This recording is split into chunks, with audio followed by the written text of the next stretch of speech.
Olá, pessoal, tudo bom? Eu vou continuar revisando o paper que a gente começou a revisar no vídeo passado, começando pelo resumo naquela ocasião. E agora eu vou fazer alguns comentários sobre a introdução desse paper e ver como a gente pode melhorar, certo? Então, vocês sabem, né, que a parte da introdução é uma parte que vai introduzir o assunto e tem aquela ideia do funil, mas vamos começar lendo a introdução primeiro. Então, aqui se comenta, né, que pensamentos distorcidos acontecem em pacientes com depressão, também, né, independente de eles estarem num episódio depressivo agudo ou remitidos.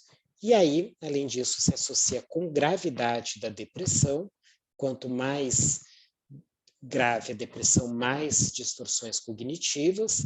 E, além de tudo, acontece não só em pessoas com depressão, acontece nas pessoas remitidas à depressão e, além de tudo, prediz cronicidade, né? Então, parece algo bem importante. Quanto mais distorções cognitivas, mais depressão. Acontece na remissão, quer dizer, é um marcador de traço depressivo, né? Mesmo que a pessoa melhore, ela continua com isso, e além de tudo vai prever cronicidade, ou seja, se a pessoa, né, deve ser isso, tem muitas distorções cognitivas, ela vai ficar com uma depressão crônica, né? Quando a gente começa a raciocinar, vocês veem que já está interessante, mas seria mais interessante, principalmente pensando num leigo, entender o que é isso de distorção cognitiva, né? Então a gente já está começando a pensar, poxa, né? Persiste na depressão, na fase aguda, na crônica, prediz cronicidade, mas o que ela é? E aí começa a aparecer aqui no segundo parágrafo, né? Então fala que é erros lógicos nos pensamentos, interpretações, e avaliar o mundo de uma maneira distorcida, certo? Isso faz com que as pessoas tenham uma visão negativa em relação ao futuro, entre outras coisas, né? Então, só aqui dá para entender, né? Quer dizer, se a pessoa tem essa distorção cognitiva, acha que nada vai melhorar, etc., está prevendo, faz sentido, né? Pensar que é crônico, faz sentido pensar que fica na remissão e que pior, e está associado a uma maior gravidade quando a pessoa tem depressão, certo? Então, qual que é o próximo passo? O próximo passo parece ser entender melhor o que seria essa distorção cognitiva. E aí os autores apresentam dois testes que foram desenvolvidos, né? Um que é a tríade cognitiva e outra que é a escala de pensamentos depressivos. Ambas servem para avaliar a tríade cognitiva, mas foram desenvolvidas de maneiras diferentes. Quanto à primeira, usou um modelo, tá? Sem entrar muito em detalhes, usou um modelo, tinha aqui uma amostra pequena, a outra usou um outro modelo e tinha uma amostra maior. Aqui os autores falham, né? Podiam ter falado que eles que estão desenvolvendo essa segunda escala aqui, até para apresentar, não tem problema falar nós, né? E aí até para fazer essa oposição. Então aí fica mais claro entender por que os autores elaboraram o DTS, porque tinha questões metodológicas e seria interessante avaliar outras propriedades psicométricas. Aqui comenta um pouco sobre as propriedades, né, do DTS. DTS é essa dos autores, né? Comenta um pouquinho como é que foi feito, etc. Tá? Então, estou falando de etc. porque isso talvez não pertença à introdução, como eu vou comentar um pouquinho mais para frente. E aí, no final, no parágrafo final, repete um pouco os argumentos, depois eu já comento isso, tá? Não era necessário repetir esses argumentos, e comenta que poucos estudos observaram a associação disso com o tratamento da depressão, então por isso que esse estudo foi feito, tá? Muito bom, deu para ter uma ideia, né? Deu para ter uma boa ideia do que está acontecendo, mas vamos pensar como melhorar mais ainda esse texto. Tá? Então, lembrando, né, vou comentar aqui, lembrando a primeira parte da introdução. O que é uma introdução? E eu estou usando até esse termo, né, rápido, né, de falar rápido, de escrever rápido. O que eu quero dizer com rápido? Né? Rápido é usar o mínimo de palavras possíveis e pensar que cada palavra tem um propósito, certo? Então, se tem uma palavra, uma sentença que não precisa estar lá, ela não tem que estar lá. Tá? Então, use só as palavras necessárias. E eu, particularmente, gosto de introduções rápidas, ou seja, que, em média, em uma folha, te leva do começo até o fim da introdução, e depois vai discutir mais para frente. Tá? E aí, a ideia clássica é a ideia do funil. Tá? Existem outros modelos de introdução, você pode fazer do jeito que quiser, né? Enfim, mas o ideal que eu aconselho para os alunos é começar a pensar num modelo mais clássico de 4 parágrafos. Então, uma que seria a introdução geral do assunto, outra que vai especificando.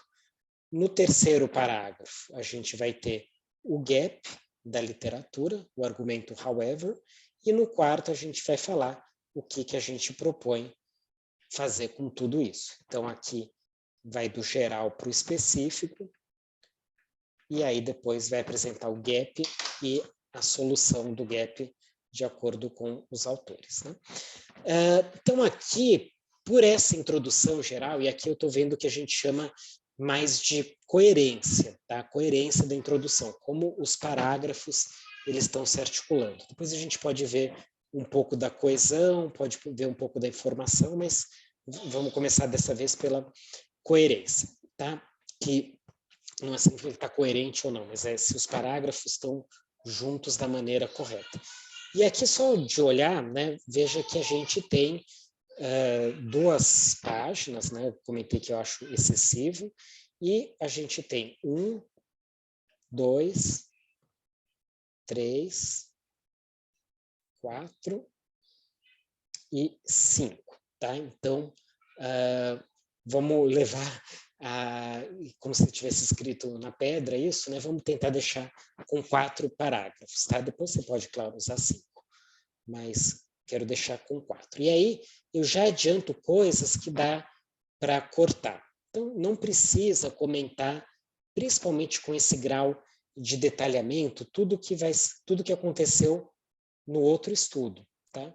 Até por uma razão bem simples, para isso que a gente coloca referências, né? Então, se a gente tivesse que repetir todo o estudo que já foi feito no nosso estudo, ia ter 1 milhão de páginas só para retomar a literatura. Por isso que a gente se referencia para outra coisa que está acontecendo.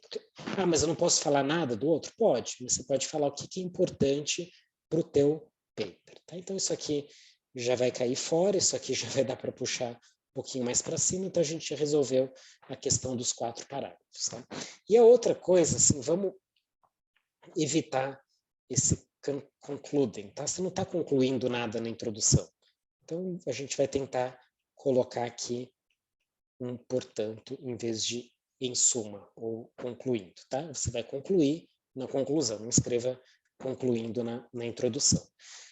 Até porque da ideia, nossa, eu falei tanto que eu tenho que concluir até a primeira parte do meu raciocínio. Bom, vamos lá. Então, aqui pensando como é que a gente pode pensar de ir para o geral, para o específico, certo? Então, eu comecei a introduzir esse assunto, tá? Pensamentos distorcidos. Talvez, assim, você seja aí um psicólogo, um psiquiatra, e para você está muito claro o que é um pensamento distorcido. Mesmo para mim, que atuo nessa área, eu fico um pouco na dúvida o que quer dizer um pensamento distorcido, né? Posso achar que é esquizofrenia, alguma outra coisa. Imagina quem não é da área, né? Vai se perder um pouco, até como se eu jogo um conceito e, olha, aceita isso aí, né? Dá para melhorar um pouquinho, e isso é feito, né? Os autores, eles explicam o que é um pensamento distorcido, mas vai trazer isso lá no segundo parágrafo. Não precisa levar para o segundo parágrafo, isso leva logo para cima. Você está abrindo isso, né? O que é o pensamento distorcido? O pensamento distorcido é isso, erros lógicos nos pensamentos, tendo uma interpretação distorcida dos fatos, e isso reforça a tríade cognitiva de Beck, né? Que seria até que aí explica o que é isso. Então, pronto, você já vai começar escrevendo o que é a tríade, desculpa, os pensamentos distorcidos, e vamos só marcar aqui. Então, isso aqui a gente pode tirar sem ficar muito chateado. Aqui vai entrar um therefore, vamos tentar colocar um therefore, se der, né? E aqui a gente pode pegar esses pensamentos distorcidos, né? O que a gente quer falar dos pensamentos distorcidos, né? Pensamentos distorcidos são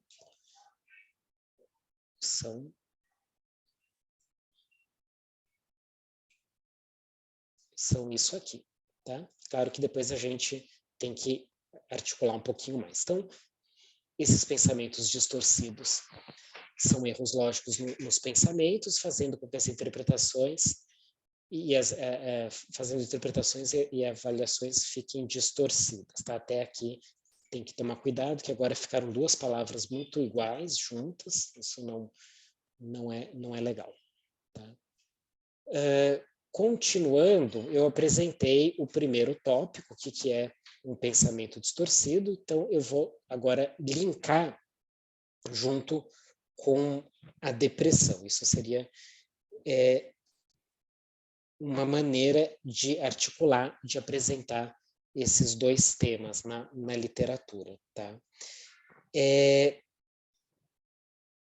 Isso a gente vai ter que fazer agora uma união, tá? Então, em algum momento vai falar que os pensamentos distorcidos são comuns, certo? São comuns em pacientes com depressão.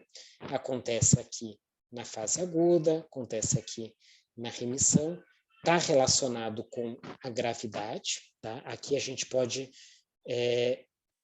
melhorar essa frase, ela tá um pouco longa, né? Então, basicamente aqui eu estou me repetindo, né? Então, se eu falei que tem uma associação entre distorção cognitiva e gravidade da depressão, aqui eu repito, eu posso simplesmente falar que existe a direct relationship, né? Então, a palavra-chave aqui é direto, né? Você pode falar positivo, né? Positivo seria uma outra maneira de escrever. O mais correto seria falar que é uma relação direta ou inversa. É aceitável falar que é positivo ou negativo, tá? Então, aqui, quanto maior um, maior outro, tá? Então, aqui eu já deixo isso aqui, eu já poupei, né? Já fui rápido, que nem eu falo. E aqui, de novo, já falou, né, que acontece na remissão. Aqui é interessante, uma frase com um estilo interessante, né? Então, not only, but also, né? Isso é um estilo elegante de apresentar e articular sentenças, né? Quando eu falo, olha, não só, mas também. Estou concatenando e está permitindo que eu poupe palavras, né? Então, em vez de ter que repetir aqui, né? These distortions are also predictors, eu fiz isso numa frase só, mas não preciso repetir aqui, né? Não preciso repetir novamente, tá? Se eu quiser preservar essa informação da depressão, eu posso falar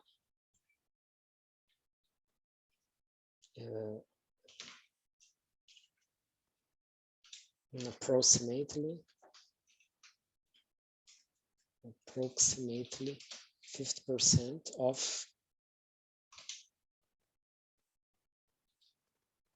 patients with remitted depression, tá? Então eu tô já puxando a informação lá em cima.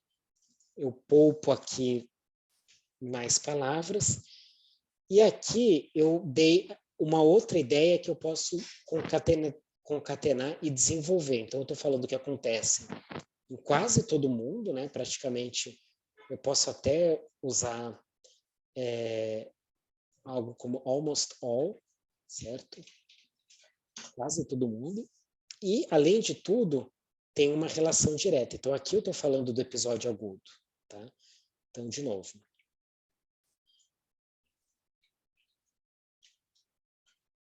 Distorted thoughts, né? E aí, se eu quiser, né, usar uma palavrinha difícil, nem sempre é legal usar, mas pode falar que é quase sempre, né? Isso aqui significa quase sempre. Então, tá? Não gosto tanto, depois fica meio pode parecer um pouco pedante. Então, depressed thoughts are almost always observed in depressed patients during the acute phase. E aí, being directly related to depression severity, certo? Então, aqui eu tô, né, veja como eu consegui juntar as frases e fazer com que elas fiquem um pouco mais fluidas, né? Aí eu não preciso repetir isso aqui. E aí a frase está mais ou menos assim, né? Pensamentos distorcidos são quase sempre observados em pacientes deprimidos durante a fase aguda, estando diretamente relacionado com a gravidade da depressão. Que eu estou repetindo depressed, né? Não precisa, pode ser relacionado com a sua gravidade, tá?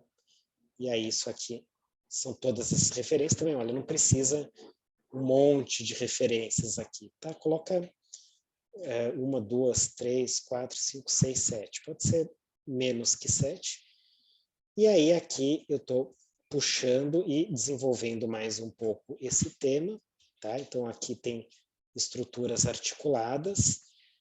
E aí, para dar uma ideia de complementaridade, precisa usar uma conjunção. Então, moreover, certo? Então, olha lá, pensamentos distorcidos quase sempre ocorrem ou são observados em pacientes deprimidos durante a fase aguda, estando relacionada com sua gravidade. E, além disso, as distorções não apenas persistem em 50% de pacientes com depressão remitida, né? Quer dizer, não só isso, mas também prediz a gravidade ou a cronicidade da depressão. Tá? Então, aqui já deu para entender porque que ele é importante. Então, olha, vamos lá de novo. Pensamentos distorcidos são erros lógicos,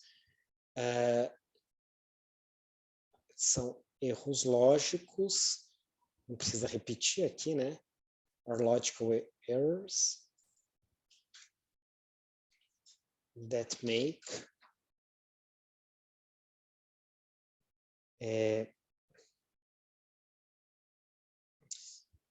então, aqui o que aconteceu é que ficou uma coisa meio circular, né? Pensamentos distorcidos são erros lógicos nos pensamentos, fazendo com que as interpretações sejam distorcidas. Acabou não definindo muita coisa, né? Vamos ver se existe alguma outra coisa que a gente consiga explicar o que eles são, tá? Com uma frase simples, né? Então, são erros lógicos,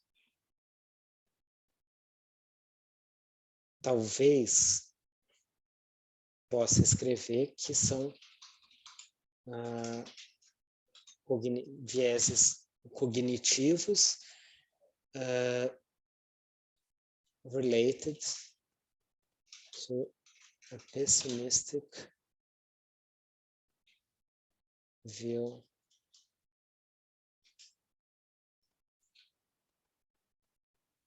about, então, alguma coisa que possa ser desenvolvida aqui. Então, pensamentos distorcidos são viéses cognitivos relacionados com uma visão pessimista about themselves. Aqui não está se referenciando a ninguém, né? Então, daria para melhorar, mas no primeiro momento a ideia seria alguma coisa assim. Their world and their future, tá? Então aqui a melhorar, não ficou tão bom isso, mas ok. Tá? E aí o que a gente vai ter? A gente continua a frase aqui, e então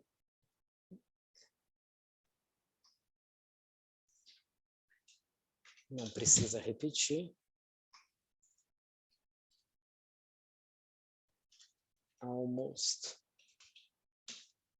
always occur in depressed patients.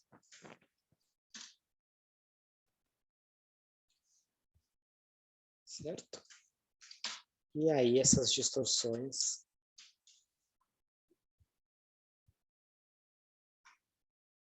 aqui tem que tomar um pouco de cuidado, né? Porque eu tô falando pensamentos distorcidos, né? Então, aqui é um adjetivo, aqui é um substantivo, tudo bem, né? Thoughts continuou aqui, mas aqui ficou these distortions, né? Então, era um pensamento ou era uma distorção, né?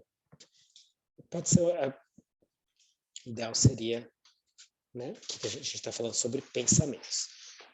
Ok, então, nesse primeiro momento, a gente chegou aqui no primeiro parágrafo, então acho que deu para dar uma ideia geral do que a gente está falando, e talvez aqui o que eu não gostei tanto é dessa definição, vou deixar aí para os especialistas definirem isso, e aí aonde vai ser pescado isso é aqui, certo? Porque aí tem um desenvolvimento do que seria e a relação aqui com a tríade cognitiva de Beck. Tá? O que eu diria aqui é tentar também ser mais sucinto, certo? E lembrar que você vai encaixar aqui em 2 parágrafos. Talvez não valha a pena usar o termo esquemas, né? Esquemas é um termo bem específico, né? Do Beck ou dos modelos cognitivos de pensamento. Então, para explicar isso aqui, vai dar um pouco de trabalho. A tríade cognitiva, acho que ela é bastante conhecida, talvez mantivesse esse termo. Isso aqui, né, é um truísmo, né?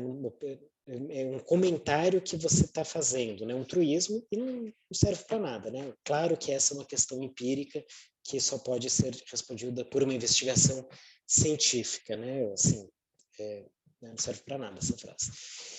E aqui eu entendi o que quis dizer. Veja que está aparecendo o however na literatura, o argumento however, né? Tá sendo desenvolvido aqui. Aqui parece, né? Até voltando aqui. Então, voltando aqui no however, você vê que já está no terceiro aqui, como a gente tinha falado. Então, talvez até dê para abrir um pouquinho no primeiro e no segundo, e talvez ter um parágrafo explicando o que são pensamentos distorcidos, e segundo, a associação dos pensamentos distorcidos com a depressão. E aqui a gente tem o however, entendi o que está fazendo aqui, mas vamos, coitado do Beck, né? Ele fez tanta coisa, mas não dá para ele fazer tudo, né? Então, deixa para os outros um pouquinho. Talvez colocar de uma maneira que não, né? Tirar talvez essa frase aqui, coitado dele. Então, vamos continuar o trabalho do Beck. E aí você está explicando por que essa medida seria útil, né? Aqui tem que tomar um pouco de cuidado. Aqui são os autores que propõem essa DTS, né? E basicamente já deu para entender que aqui vai ser uma continuação do que eles fizeram inicialmente, tá? Até porque aqui, nesse 4, está falando que foi avaliado numa clinical and non-clinical. Tá? Aqui poderia ser um pouquinho mais detalhado do que o clinical e non-clinical, mas deu para entender que aqui o clinical são os pacientes com depressão e a non-clinical, né, são os pacientes, os HCs, né, os health controls. Então, é isso, né? Esse aqui é uma continuação desse primeiro estudo. O primeiro estudo fez em deprimidos e saudáveis ou não deprimidos, viu que tem uma diferença, viu que consegue fazer uma distinção e agora é o próximo passo, avaliar isso de uma maneira longitudinal, tá certíssimo, esse é um raciocínio super correto. E aí, de novo, né, argumentar que esse DTS, nossa, tá mandando bem o DTS, ele já conseguiu fazer isso, agora esse é o próximo passo. E aí, claro, para argumentar o however, precisa falar que esse outro aqui, ele não é tão bom, né? Claro, por isso que você está fazendo o estudo, acho que o outro é melhor, você está acrescentando algo na literatura, tem um gap, e o CTI, né, fez aqui uma solução confirmatória, talvez, né, tenha aqui a ideia implícita do argumento de que a confirmatória seria melhor que a exploratória, tá? Não sei, não acho que sustenta esse tipo de argumento, e se não for esse o argumento, não precisa entrar nessa filigrana de análise, tá? Lembra que cada palavra conta, não vamos entrar nesse grau de detalhamento na introdução. Por outro lado, isso aqui já é importante, certo? Então, fizeram aqui estudos pequenos e a gente tem aqui estudos maiores. Então, isso é importante para ser desenvolvido. Tem que tomar cuidado aqui que a gente repare que a referência é de 1986. Tá? Assim, tem 35 anos essa referência. E aqui a outra, né, tem uma diferença de 30 anos. Não aconteceu nada, né? E principalmente, imagino que o que tem acontecido é que essa escala aí, o CTI, ela não foi tão boa assim, por isso que a literatura está desenvolvendo algo melhor. Mas como já passaram 30 anos, né, quer dizer, faz 35 anos que essa escala foi desenvolvida, acho que o que aconteceu? Ela foi abandonada, né, fizeram um estudo pequeno, e aí teve um gap de 30 anos que ninguém examinou isso, e aí começa, né, a não bater, poxa, mas não era crucial, né, não seria crucial fazer isso? Por que esqueceram, então? Né? Aí, de novo, coitado do Beck, ele não fez isso, mas demorou 40 anos para alguém fazer algo. Então, aqui vale a pena entender. Eu desconfio que, enfim, né, uma dica que eu daria é tentar observar o que aconteceu de 86 para cá. Será que já não tem uma meta-análise que avaliou isso e viu que essa CTI, né, não funciona, né, digamos assim, não funcionou tão bem, e aí não vale a pena ir atrás de alguma outra coisa?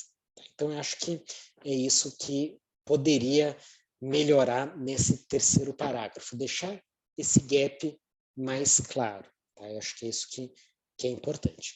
Aqui, como eu falei, não precisa entrar, está descrevendo em detalhes, né, o outro estudo, o primeiro estudo de vocês. Talvez salvar isso aqui, tá? Até para justificar esses 6 meses. E aqui no final não colocar esse concluding, né? Você pode até colocar, né? Therefore, considering, tá? Se você quiser retomar teu raciocínio, mas eu acho que ele vai ter ficado simplificado. Depois você não precisa usar os mesmos argumentos da introdução, do começo da introdução. Aí até porque você pode cair numa armadilha, tá? Por quê? Porque aí você retoma, você falou da gravidade da depressão, você falou da cronicidade, da gravidade, mas aí aqui apareceu um funcionamento comprometido. Poxa, mas você não estava retomando, né? Aí soltou algo novo agora no finalzinho, por que não estava lá em cima? Então, olha a armadilha. E mesmo que não tivesse esse concluding, lembra que a gente está no funil, né? No último parágrafo do funil não apresenta uma informação nova. Se isso aqui é importante, e é, né, funcionamento comprometido, joga lá para cima para argumentar por que ele está sendo estudado. Não deixa aqui. Tá? A sua opinião é legal, mas não fala aqui, tá? Não importa. Então, isso não precisa, né? Até porque imagino que sim, né? Por isso que o estudo foi feito, não precisa citar isso. Alvo crítico para depressão, para o tratamento da depressão, acho que né, tone down, né? Calma, não é por aí ainda, né? Se fosse, já teria sido, né? Ou vamos ver o que está acontecendo aqui primeiro. De qualquer maneira, você não suporta this claim aqui, você não provou isso. Então, toma cuidado, de novo, é uma opinião out of the blue, né? Você soltou do nada ela. Toma um pouco de cuidado. Também, né, poxa, aí também tone down um pouco, né? Vocês têm um approach integrado e refinado, né? Calma. Menos, né? Então vamos entender exatamente o que vocês estão propondo aqui, né? O DTS é bom e precisa dar o próximo passo. Aqui esse however ficou bem interessante, talvez o however até central do paper seja esse mesmo, então por isso ele não pode ficar escondidinho aqui, ele tem que subir e aparecer lá na frente, né? Então o propósito do estudo, toma cuidado, né? Entender melhor, você não tem como provar que você entendeu melhor, né? Então o propósito do estudo foi entender melhor. Como é que você conclui que você entendeu melhor, né? Tem que ser falsificável. Aqui não é falsificável, né? Aqui qualquer coisa que você apresente, você vai ter atingido o propósito de entender melhor. Então, tem que ser algo mais assertivo, e eu acho que até vale a pena, num primeiro momento, articulando, falar quais foram as suas hipóteses, tá? Suas hipóteses ou seus objetivos, e, ok, a importância apareceu aqui em cima, tá? Mas então, principalmente, hipóteses e objetivos. Aí dá para entender, né? Então, se ficou não claro, né? Se ficou unclear para o leitor até agora, aqui é a tua última tentativa de salvar. Olha, blá, blá, blá, blá, blá, blá, a gente resolveu avaliar se... Aí ele vai falar, tá, entendi, era isso mesmo que eu estava pensando, entendi, deu para ter essa perspectiva. E aí você fala, a gente quis avaliar se pensamentos, distorções cognitivas, aqui, né, dos thoughts, e aqui fica um pouco diferente. Toma cuidado para tá dançando um pouquinho aqui, né? Veja que aqui, por exemplo, aparece isso aqui como adjetivo, né? Está modificando o que é um pensamento. Pensamento do tipo distorcido. E aqui, de repente, virou um substantivo, virou a distorção cognitiva. Tenta usar os mesmos termos e principalmente não ficar dançando entre eles, né? Para ficar bem claro que é um conceito novo que você está apresentando, distorção. Agora eu já confundi distorção cognitiva, o pensamento distorcido, tá? Então o conceito teu é pensamento distorcido. Mantenha isso, tá? Pode até se você além de tudo sente a necessidade de falar de cognição, fala, mas se é a mesma coisa, aqui é complicado usar como sinônimo, tá? Pensamentos distorcidos. Se você quiser avaliar pensamentos distorcidos em pacientes com depressão, durante os 6 meses de tratamento farmacológico, tá? E qual que é a tua hipótese, teu objetivo? Você achou que ia mudar? Você achou que não ia mudar? Pelo que você está falando, né, me parece que a tua escala, né, vai detectar que os pacientes, conforme eles têm cognição, pensamento distorcido alto, depressão alta, e isso aqui vai andar ao longo do tratamento, e também aquelas pessoas que não melhorarem, enfim, vai andar meio junto as duas coisas, né? O pensamento distorcido seria um biomarcador da gravidade da depressão. Então, imagino que esse é o objetivo da sua introdução, e aí a ideia desenvolver nesse sentido, certo? Então, aqui seria a ideia da introdução, ok? E aí, de uma maneira geral, tentando deixar um pouquinho mais claro conforme a ideia do funil. É isso, pessoal. Um abraço.